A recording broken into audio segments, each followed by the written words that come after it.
Hello বন্ধুরা, তোমরা সবাই কেমন আছো? আশা করছি খুব ভালো আছো, সুস্থ আছো এবং ভালোভাবে লাইফ কাটাচ্ছ। আহ, চেষ্টা করছি ব্যাক টু ব্যাক কিছু ভিডিওস আনার তোমাদের জন্য। তো গত দুদিনে আমি ভিডিওস আনতে পেরেছি, সেটা যে কোনো টপিক ডিসকাশন হোক। তো এখন আপাতত শায়েরি বা কবিতা আমি সেই দিকে যাচ্ছি না। তো আমি কিছু টপিক ডিসকাশনের ওপর কথা বলতে চাইছি এবং তোমাদের ভিউ পয়েন্ট জানতে চাইছি। তার জন্য এই টপিক ডিসকাশনের ওপর একটা সিরিজ স্টার্ট করেছি।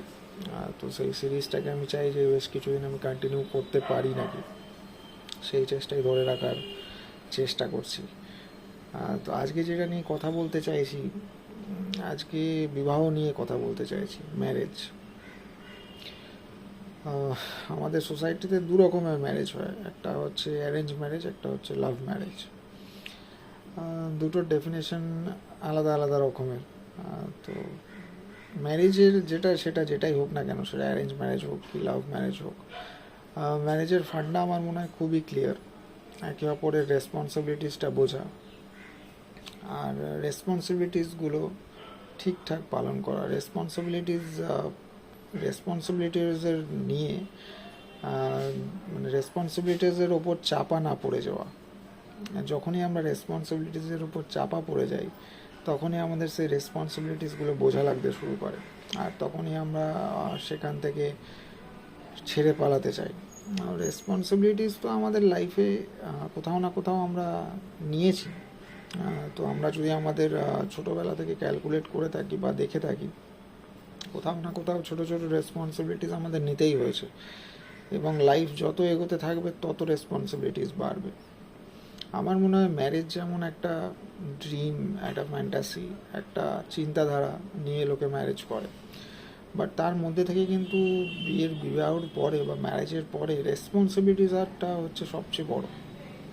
রেসপন্সিবিলিটিসটা যে ঠিক করে পালন করতে পারে, যে সেটাকে কভার আপ করতে পারে, রেসপন্সিবিলিটিসের ওপর অনেক কিছু জিনিস দাঁড়িয়ে থাকে। তো যে যার রেসপন্সিবিলিটিসে যদি খুবই ক্লিয়ার হয়, তাহলে সেখানে কোনো রকম প্রবলেম ক্রিয়েট হতেই পারে না, এটা আমার ধারণা। আর রেসপন্সিবিলিটিস করতে গেলে অনেক কিছু সমস্যার মধ্যে দিয়েও যেতে হয় মানুষকে, সেটা নানা রকম সমস্যা হতে পারে, বাট সেগুলোকে কোপ আপ করতে হবে, সেগুলোকে নিয়ে চলতে হবে, সেগুলোকে ওভারকাম করে উঠতে হবে, সেই মেন্টালিটিটাও থাকতে হবে মানুষের মধ্যে। সবসময় মাইন্ডটাকে স্ট্রং রাখতে হবে, যাতে করে কিনা কোনো পরিস্থিতি এলে সেই পরিস্থিতিতে আমরা পালিয়ে না যাই, সেই পরিস্থিতি থেকে যেন আমরা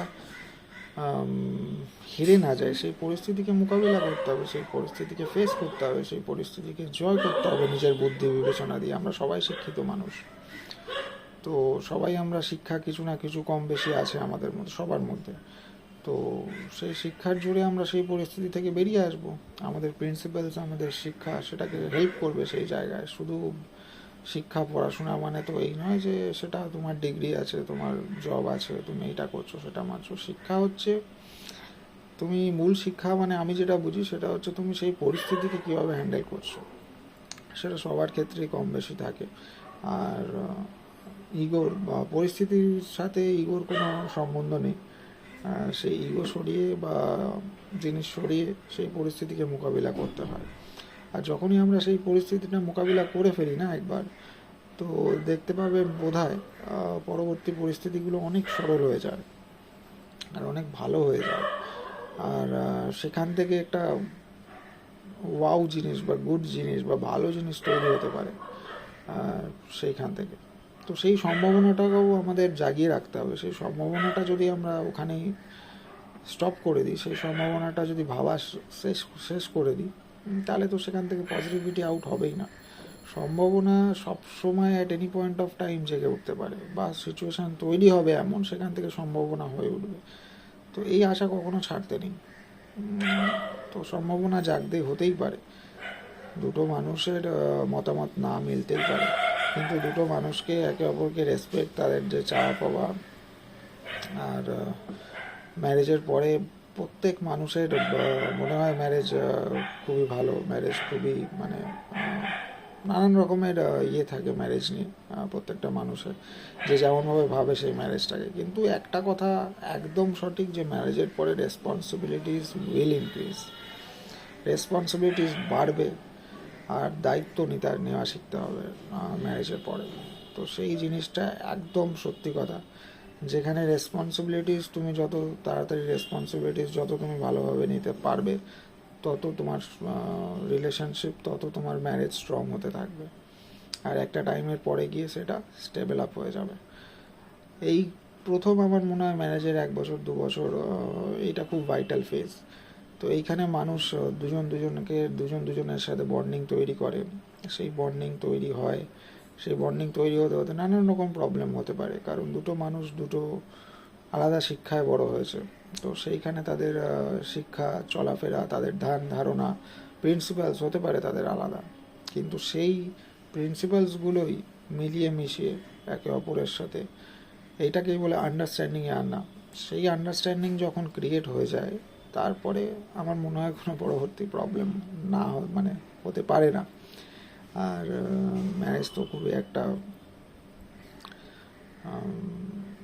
কি বলবো, খুবই একটা পবিত্র জিনিস। সেখানে তো ইগো, এই রাগ বা অন্য যাই হোক, অন্য কোনো জায়গার অন্য কোনো সিচুয়েশনের স্থান নেই। ম্যারেজ শুধু হলো ভালোবাসা, একে অপরের প্রতি বিশ্বাস, একে অপরের প্রতি দায়বদ্ধতা, একে অপরের প্রতি দায়িত্ব। এই জিনিসগুলো খুবই ভাইটাল। আর এই জিনিসগুলো থাকলে আর কিছু জিনিস লাগে না আমার মনে হয়।